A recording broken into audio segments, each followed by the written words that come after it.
क्या आपने कभी सोचा है कि एक छोटे से गांव का नाम पूरे देश में क्यों गूंजने लगा?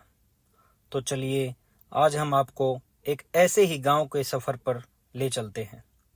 यहाँ हर मोड़ पर इतिहास की एक नई कहानी छिपी हुई है। तो आइए जानते हैं चरखी दादरी के कुछ अनसुने किस्से।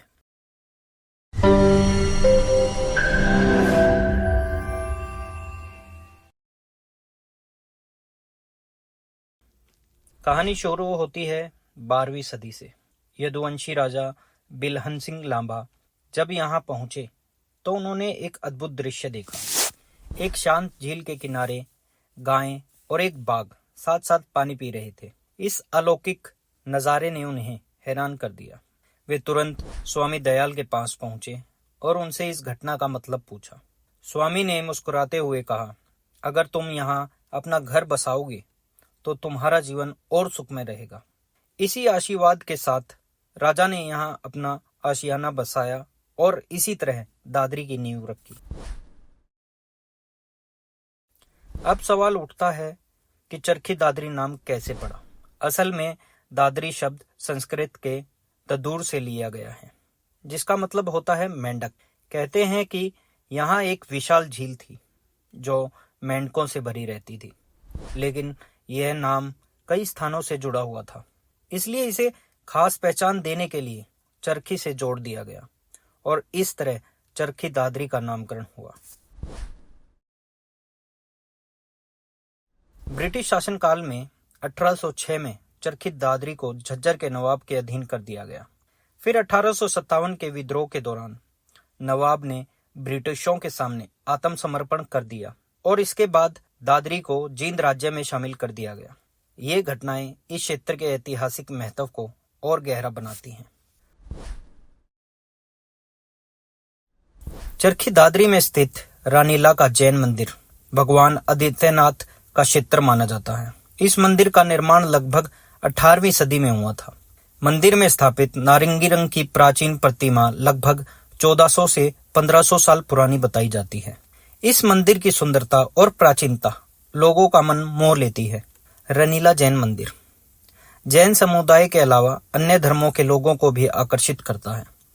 यहाँ हर साल कई भक्त दर्शन और पूजा के लिए आते हैं। नीले और भूरे पत्थरों का उपयोग कालियाना की पहाड़ियों से लाकर इस तालाब को बनाने में किया गया था, जिसकी गहराई लगभग 40 फीट है।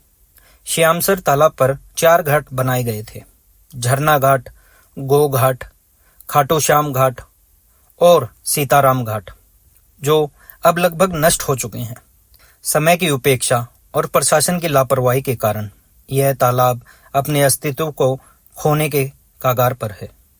लेकिन दादरी के लोगों द्वारा इस तालाब को विकसित करने की मांग के बाद हरियाणा सरकार ने इसे एक पर्यटक स्थल के रूप में विकसित करने का निर्णय लिया है।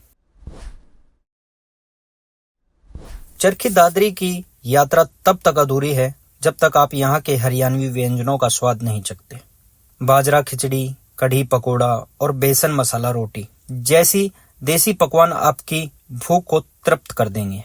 हर व्यंजन यहाँ की मिट्टी की खुशबू और यहाँ के लोगों को प्यार समेटे हुए है।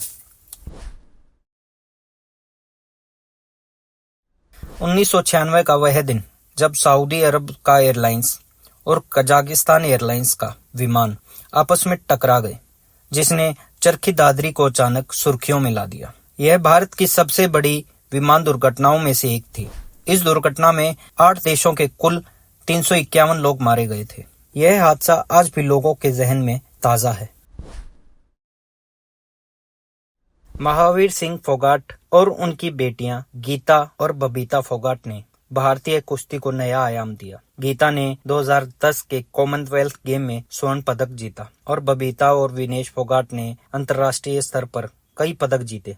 इस परिवार की कहानी ने न केवल हरियाणा को बल्कि पूरे देश को प्रेरित किया। कबड्डी के बिना चरखी दादरी की बात अधूरी है। यहाँ के लोग कबड्डी को सिर्फ एक खेल नहीं बल्कि एक धरोहर मानते हैं। कई राष्ट्रीय और अंतर्राष्ट्रीय खिलाड़ी इस भूमि से उभरे हैं। इस खेल ने चरखी दादरी को एक खास पहचान दी है। चरखी दादरी का पशु मेला एक खास आयोजन है। यहाँ पर हर साल किसान और पशुपालन अपने पशुओं के साथ इकट्ठा होते हैं। लेकिन ये मेला सिर्फ खरीद तक सीमित नहीं है। इस मेले में गाय, बैल और घोड़ों की दौड़ होती है, वजन उठाने की प्रतियोगिताएं होती हैं और कभी कभी पशु भी फिटनेस चैलेंज में शामिल होते हैं। मेले में हरियाणवी लोक कला, संगीत और नृत्य का भी रंग होता है, जो हरियाणा की सांस्कृतिक झलक पेश करता है। चरखी दादरी में कई खनन कंपनियां हैं जो चूना पत्थर, रेत और बजरी जैसी खनिजों का खनन करती हैं। इन खनिजों को निकालने के बाद क्रश और प्रोसेस किया जाता है, जिससे निर्माण में उपयोग होने वाली सामग्री तैयार की जाती है। खनन और क्रशिंग उद्योग यहाँ की अर्थव्यवस्था में महत्वपूर्ण योगदान देता है और स्थानीय लोगों के लिए रोजगार के अवसर भी प्रदान करते हैं। चरखी दादरी के लकड़ी कारीगरों द्वारा विभिन्न तकनीकों और औजारों से लकड़ी की कुशल कारीगरी की जाती है।